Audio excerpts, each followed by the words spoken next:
देख रहे हैं डॉक्टर कुमार एजुकेशन क्लिनिक। आज हम बात करेंगे कन्वर्जेंट डिसऑर्डर के बारे में। I am post doctorate in clinical medicine and the life style science और लास्ट 2 decades से एज ए कंसल्टिंग फिजिशियन में साउथ दिल्ली छतरपुर में प्रैक्टिस कर रहा हूँ। And I have the clinical experience about 18 years। तो मेरे एक्सपीरियंस के बाद मैंने ये माना, ये देखा और बहुत सारे पेशेंट ने भी इस तरह के डिस्कशन में ये इंफॉर्मेशन हमें दी कि कन्वर्जेंट डिसऑर्डर के बारे में जो इफ वर्ड्स और मिथ्स और जो अंधविश्वास है वो सबसे बड़ी ट्रीटमेंट में एक समस्या है, बाधा है। और कन्वर्जेंट डिसऑर्डर के जो पेशेंट हैं दुनिया भर में, उनको सही इलाज और सही डायग्नोसिस ना मिलने के कारण वो कंडीशन और भी ज्यादा कॉम्प्लिकेटेड हो जाती है। कन्वर्जेंट डिसऑर्डर को आप हिस्टीरिया समझ सकते हैं। कन्वर्जेंट डिसऑर्डर को आप एक तरह का एबनॉर्मल न्यूरोलॉजिकल सिम्टम्स के साथ आने वाली प्रॉब्लम समझ सकते हैं। इसको हम functional neurological symptomatic abnormal disorder भी कहते हैं, या इसको हम नर्व्स या हमारे ब्रेन के अंदर कुछ बायोकेमिकल चेंज के कारण हमारे व्यवहार में जो बदलाव आता है वो भी हम समझ सकते हैं। तो आखिर कन्वर्जेंट डिसऑर्डर क्यों होता है और वो क्यों ठीक नहीं होता, और फिर ये दुनिया भर में क्यों इतनी बड़ी समस्या बन रहा है। देखो, कन्वर्जेंट डिसऑर्डर हमारे लाइफ स्टाइल स्ट्रेस के साथ जुड़ी हुई समस्या है। जैसे जैसे लोगों का स्ट्रेस बढ़ता है, ट्रॉमा बढ़ रहा है दुनिया में, एक्सीडेंटल चीजें, सडन बहुत सारे चेंज हमारे प्रेजेंट स्टेटस में हो जाते हैं, वो सब हमें कहीं ना कहीं मजबूर करते हैं, बाध्य करते हैं कि हमारा जो बिहेवियर है वो चेंज हो जाता है।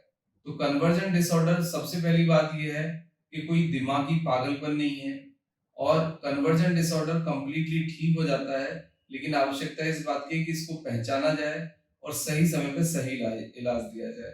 कन्वर्जेंट डिसऑर्डर में, हिस्टीरिया में बहुत सारे लोग इसको मिर्गी मान लेते हैं, दौरा। कन्वर्जेंट डिसऑर्डर मिर्गी दौरा नहीं है। कन्वर्जेंट डिसऑर्डर पागलपन भी नहीं है। कन्वर्जेंट डिसऑर्डर कोई भूत प्रेत या हवा का प्रभाव या पुनर्जन्म या किसी भी जन्म का कोई रिफ्लेक्शन या नेगेटिव पॉजिटिव पार्ट भी नहीं है। कन्वर्जेंट डिसऑर्डर एक प्योरली न्यूरोलॉजिकल प्रॉब्लम है जो कि स्ट्रेस और ट्रॉमा से डेवलप होती है, लेकिन वो स्ट्रेस और ट्रॉमा आपके दिमागी और शारीरिक लक्षणों में परिवर्तन पैदा करता है, बदलाव लाता है।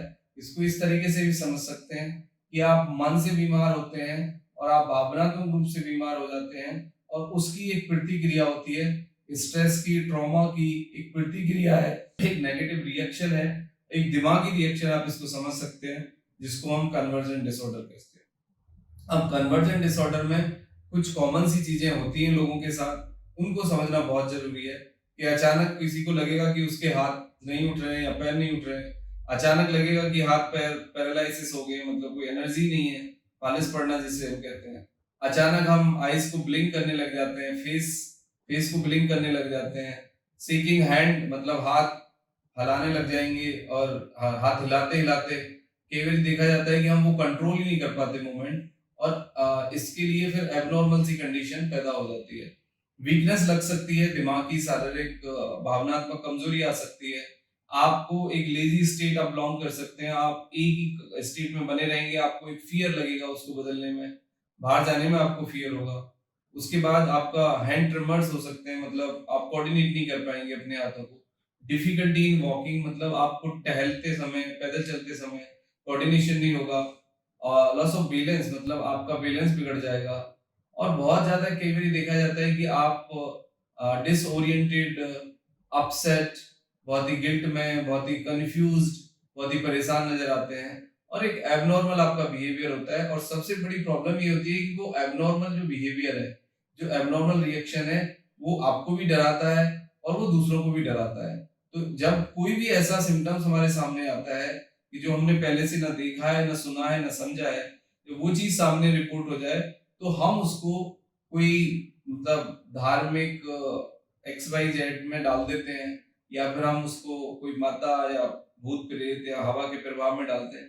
क्योंकि समस्या ये है कि वो ना बीमारी हमने सुनी, ना वो बीमारी हमने देखी, ना उसका कारण हमें पता है, ना उसकी एजुकेशन हमें मिली है, और ना ही डॉक्टर के लेवल पे कोई क्लैरिटी आती है। तो ये कंफ्यूजन मिथ बना देता है। अब इसके कॉजेज क्या होते हैं? कॉजेज में है कि यदि आपको कोई ट्रॉमा है, कोई फियर है, कोई फोबिया है, और आपको यदि कोई प्रॉब्लम है कंटिन्यूअस और उसके साथ आप स्ट्रेस के साथ डील कर रहे हैं, या फिर पोस्ट ट्रॉमेटिक डिसऑर्डर है कि आपको कोई फाइनेंशियल लॉस हो गया या कोई घर में ट्रॉमा हो गया, उसके कारण या आपके साथ कुछ ट्रॉमा हो गया, कोई एक्सीडेंट हो गया या कोई डर आपका पीछा कर रहा है, तो उसके कारण ये जो कंडीशन है वो डेवलप होती है। लेकिन यदि इसका इलाज ना मिले तो ये न्यूरोलॉजिकल बायोलॉजिकल लेवल पे चेंज होगा आपको, और फिर आपके भावनात्मक लेवल पे चेंज होगा, और आपके सिम्टम्स कुछ इंडिकेट करेंगे और दूसरे लोगों को कुछ लगेगा। और सबसे बड़ी बात ये है कि कन्वर्जन डिसऑर्डर में रिपोर्ट में एमआरआई या जितने भी हमारे रिकॉर्डेड ईसीजी हो, उसमें कुछ आता नहीं है, वीडियोग्राफी में भी कुछ रिकॉर्ड नहीं होता खास, तो किसी टेस्ट में ये कन्वर्जन डिसऑर्डर नहीं आता है। कन्वर्जन डिसऑर्डर में अब 4 हिस्से हैं ट्रीटमेंट के, उन चारों को आपको समझना पड़ेगा। देखो, इसमें आपका 25% मेडिसिन का रोल है। जब कन्वर्जन डिसऑर्डर बहुत ज्यादा सिम्टम्स परेशान कर रहे होते हैं, बहुत ही ट्रिगर कर रहे होते हैं, क्वालिटी ऑफ लाइफ प्रभावित हो रही होती है, तो कुछ समय के लिए दवाइयों का सहारा लेना बहुत आवश्यक है, अदरवाइज पेशेंट रेगुलेट ही नहीं कर पाएगा। दूसरे लेवल पे काउंसलिंग है। तीसरे लेवल पे लॉजिकल मतलब मोटिवेशनल थेरेपी है। मतलब लॉजिकल मोटिवेशनल थेरेपी में कहता हूँ कि इंसान के साथ तर्क करके, पेशेंट के साथ तर्क करके पेशेंट को ये समझाना होता है कि उसे कोई भूत प्रेत या कोई मानसिक बीमारी या कोई बहुत बड़ा डिसऑर्डर नहीं है। उसके रीजन को उसको समझाना होता है, उसके ट्रॉमा को उसको याद कराना होता है, उसके स्ट्रेस को याद कराना होता है। जब वो पेशेंट कंडीशंस के साथ कनेक्ट करता है, कोऑर्डिनेट करता है, और वो समझ पाता है कि इस पर्टिकुलर ट्रॉमा या पर्टिकुलर इवेंट के बाद या पर्टिकुलर प्रॉब्लम के बाद ही मुझे ये चीजें शुरू हुई, तो पेशेंट ग्रेजुअली ये विश्वास कर पाता है कि ये कन्वर्जन डिसऑर्डर है, जो डॉक्टर बोल रहा है वही ये बीमारी है, कोई दूसरी बीमारी नहीं है। और जब डॉक्टर को पेशेंट को ये विश्वास हो जाता है कि डॉक्टर उसकी प्रॉब्लम को समझ पा रहा है, तो फिर इलाज भी प्रॉपरली हो जाता है, और इलाज से फिर फायदा भी होता है, पेशेंट पूरी तरह ठीक हो जाता है। लेकिन counselling, exercise, right time food, proper sleep और प्रॉपर मेडिसिन भी इसमें लेनी पड़ेंगी। आप सोचे हैं कि कोई जादुई दवाई होती है कन्वर्जन डिसऑर्डर में? कन्वर्जन डिसऑर्डर को मेडिकली देखना पड़ेगा और इसका मेडिकली ही सॉल्यूशन ढूंढना आपको पड़ेगा। बट यस, आपका exercise, motivational therapy, deep breathing, meditation, अच्छी नींद और सही खान पान with good nutrition with right medicine, ये बीमारी ठीक हो जाती है। और लगभग 3 महीने में इस बीमारी को कंप्लीटली कंट्रोल किया जा सकता है। लेकिन कुछ लोगों का ट्रीटमेंट मोर देन 3 मंथ्स भी हो सकता है, लेकिन 3 महीने आपको जरूर ट्रीटमेंट के अंडर रहना होगा, और 3 महीने में एक बहुत ही ग्रेजुअल चेंज देखेंगे, पॉजिटिव बदलाव देखेंगे, और आप बिल्कुल ठीक हो जाएंगे। Thank you very much and take care yourself.